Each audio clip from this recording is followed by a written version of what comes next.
Hello, and welcome to week 5 of technical writing with Mr. Meisel. And this week we are going to be talking about resumes.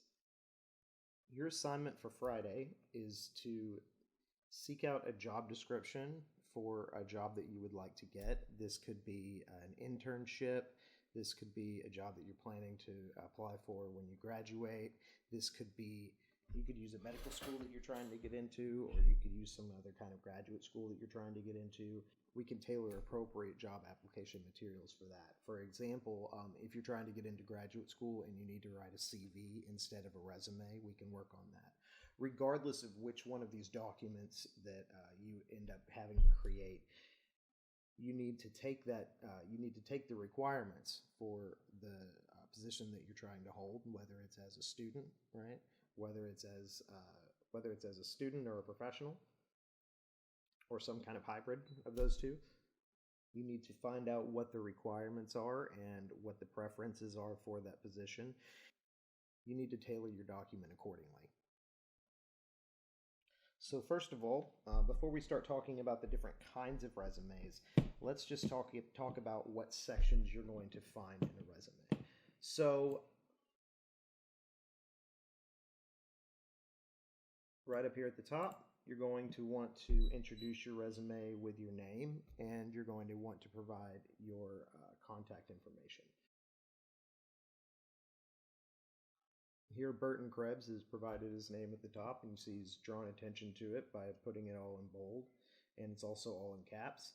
And then he's got his address over here to the left, and phone number and email address over here to the right. And then he's got a line under it to separate it from the rest of the information below. And I want you to go ahead and notice it is creating continuity with the different headings here, right? Because they all look the same, being bolded and having the first letter of each word capitalized, right? And they're not drawing the same kind of attention that this Burton L. Krebs name does here at the top, because they're not all in caps. But you can tell where they're at in the hierarchy of information. They're below the name, but they're above this lowest order information. So you'll see here that there's an objective written. I recommend, instead of using an objective for your resume, I recommend what's known as a professional summary. A professional summary is still going to use a sentence fragment the way an objective would, but what it does, much like a cover letter introduces what's on your resume, a professional summary is going to highlight some things that the reader of your resume is going to see as they're looking through it, so that it may give them an idea of what to look for. I think a good formula for developing a professional summary is what I've introduced to you in the discussions area for this week, and that is to take two qualities. You want to choose something that describes how you work, but you don't want to brag on yourself. How about you're dedicated and diligent? You can choose qualities that apply more to whatever field it is that you are applying in, or that mimic some of the language that's in the job description. So you decide two qualities for yourself. So you would say, I'm dedicated and diligent, and then you'd want to go ahead and talk about a couple of your skills. So whatever skills you have that the employer is looking for, you want to highlight a couple of those that are going to show up on your resume. So with skills X and Y, or with X and Y skills, and then you want to talk about your experience and 1 year or 2 years experience in this field or working with this, right? And with your final decision as to whether, with your personal resume, when you're finished with this class, whether you want to include a professional summary or not, should come down to what people are doing in your field. So you'll want to do some further research in your field and look at how people are putting together resumes in your field. Maybe ask some employers, if you know them, or ask some of your advisors at school, and they can tell you. Okay, so what do you talk about in the education experience? So I'll go ahead and tell you right off the bat, you do not need to put your high school here. Since you are already in college, and you're going to be listing the degree that you're getting, the fact that you were in high school is kind of a moot point. And if you came to Clemson from a technical school where you already got, say, your associate's degree, you don't need to list that either, because it's already clear from the way that you're going to do your Clemson entry that you're about to get your bachelor's degree. It's already assumed that you have gone through these other levels of schooling. So normally in a resume, with the plain resume format, normally you're going to see this education, right, come first, right, and it would be up above this experience section, right, and you want to see the name of the degree come first, right, and then the university, right. What I normally do is I put the degree here, and then across from it I put when I'm going to get the degree, like what the expected graduation month and year are, right? And then I'll put the school where I got the degree, or where I'm getting the degree, and then I will put the city and state over here on the right. And the stuff that's on the right, I'll write justify it, and normally I have to do that using spaces. It's just kind of annoying, but it'll get there and it'll look pretty nice. GPA is fine to list. It's not recommended to list your GPA if it's under 3.5, because that's generally not going to work in your favor. It doesn't look great, and that doesn't mean that you haven't performed well in school, and it doesn't mean that you haven't tried hard. It just is something that you would end up needing to explain in some situations, or they could just count it against you, and you could just avoid that altogether by not listing your GPA if it's below that.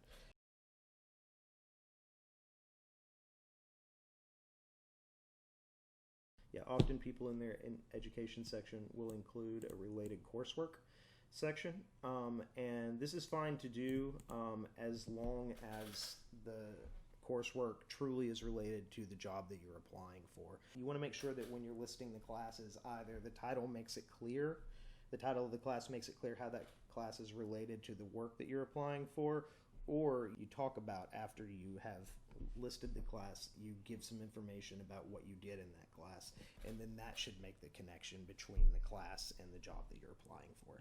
Generally, after your professional summary and your education, you're going to have a section on experience. And this needs to be in chronological format, so you're going to want to take your most recent experience and then count backward from that as you put your entries in here. Now, which experience do you include and which experience do you not include? Well, in your primary experience section, you are going to put your paid positions. So consider which jobs you have now or have had in the past that show that you're a good candidate for this job. Do you have any positions in which you have performed any of the duties or gained any kind of experience that's related to the kind of employment that you are trying to get into with this resume? If you don't, do you have any positions that you've held for an extensive amount of time to show that you are a good employee, that you have held down a job for a long time? You're not someone who only gets a job for a few weeks and then gives it up. And then the other question is, if you don't have any of these options, do you have any kind of unpaid experience that applies to the kind of employment that you're trying to get? And if you do, this is where you'd want to talk about it. And you'll notice that earlier I mentioned the idea of having a primary experience section. And what I'm talking about there is, if you have both paid and unpaid experience, you'll want to separate these into two different sections. If I do that, I would do an experience section for my paid experience and then other experience for my unpaid experience. And when you get down here into like honors, additional information is such a terrible category name. But honors or associations, right? Any kinds of credentials like these, unless they apply really obviously and extensively to the kind of employment you're getting, or unless they are kind of like service work or something like that, they're really kind of taking up space. So you don't necessarily need to have these in your resume at all. And it's not that they look bad, but you want to make sure that you're using as much space as you can with the really good information that's going to help you get the job. So you want to ask yourself with every single item on your resume, how does this contribute to me getting the job? And if it doesn't, should it even be there? Because the people who read your resumes are going to notice how you use the space, right? So if you have large print, right, across it and huge amounts of space between the large print, then it looks like you're trying to take up space and looks like you're trying to make it look like there's more than there is. If you use a bunch of items on there where you repeat yourself and say the same thing twice, say the same thing 3 times, even if you're doing it in different language, that raises red flags too, because it seems like you don't have better information that you can fill your resume with.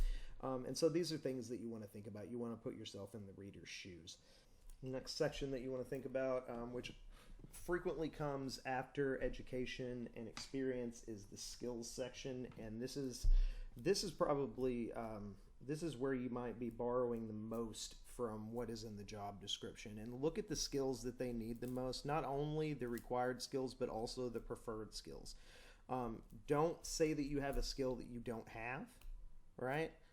But do play to your strengths. So you can have like an intermediate skill in something, right? You don't have to be expert. You also don't have to state what your level of skill is in something if you are able to use it moderately. You can just like list the item, right? So if any of you are going into coding, right, any kind of coding programs, right? If any of you are going into engineering, any kind of like 3D design programs, right?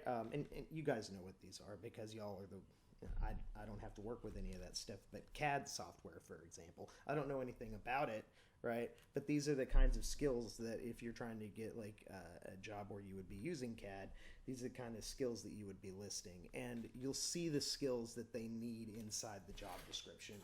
You don't need to harp on things like like teamwork and being people oriented as much as you do those other skills that they're specifically listing. Although just saying that kind of thing once somewhere in your resume, like maybe when you're talking about when you're listing your job duties in your experience section, that certainly doesn't hurt at all. As long as you're orienting all of this toward what it is that the employer is looking for. You may have noticed in this chapter that there are a few different types of resumes. Okay, so all the resumes that you make are going to be using the chronological format. So you're always going to be starting with the most recent dates and moving backward in each section. However, you can make a standard resume where it starts with education and then it moves to experience and then you move to skills, or you could have a skills resume where it starts with skills and then you go to your education and experience, or your experience and education. And the way that you choose which one of these to use is you want to look at the job description and see what they are foregrounding. What are their requirements, for one thing, as opposed to their preferences? And what are they putting at the top of their list as to what they want? Because they're trying to draw direct attention to that, but also with the things that are required, you cannot get the job without those. So say, for example, if they have a lot of required skills, but they don't require experience and they don't require a degree, you would want to address that with the skills resume, because you can start off right there at the top of the resume after your professional summary and say, hey, I have all these skills that I need, right? And this is a situation in which instead of writing your job duties under experience, your experience section would be truncated, it would be simpler, and then under the skills, you would write about how you got those skills, and that would be where you would put the job duties instead of under experience. You would talk about what you did to get those skills or what you did with those skills. There are also situations in which you would want to maybe foreground your experience above your education and then still keep your skills at the bottom, because maybe an employer has no education requirement, but they do require you to have like 3 years experience, in which case you would want to put that up above your education because you want them to see that first, right? Because they're going to say, okay, he's got this. We're going to keep this. We're going to keep this resume on file instead of just tossing it out. Okay, and here is the plain text resume. Plain text resumes are good for jobs where you often have to submit your resume digitally. Often you have to submit it into a text box, and this is a good cue that you're going to need to use this kind of format. But the reason that you use this is that there are readers, electronic readers, that look at this sometimes, but also just the fact your information and the way that it's designed will get messed up if you communicate it that way, and if you enter it into certain venues, right, or certain programs online, certain places where you enter information, it will get all jumbled, it'll mess everything up because it's not in this really simple format. And this is basically like what a TXT file would be like. And so you want either the machine or the person on the receiving end of that to be able to see your resume the way that it needs to be seen, instead of it looking all jumbled. And so what you want is to keep a file like this so that you can always just upload it, or you can copy and paste it in situations like that. Before I move on, I just want to make sure, read the job description closely and read it a number of times, and then make sure that in your resume you are borrowing language from that job description. Not only because employers want to see that you've been paying attention to the job that you're applying for, but also because some of these resumes, they see algorithms before they ever see a person, and the algorithm goes through and it says, hey, are some of these keywords, are they showing up in the resume? And if those keywords are not showing up in the resume, that resume could be moved to the bottom of the stack. Maybe somebody won't ever see it. So these are things that you want to keep in mind. So let's go ahead and talk about the cover letter. Most of what I've got to say jives with Markle's take on the cover letter, although I think mine is just maybe a little bit simpler, but with a few more thank yous. Certainly, you want to pay attention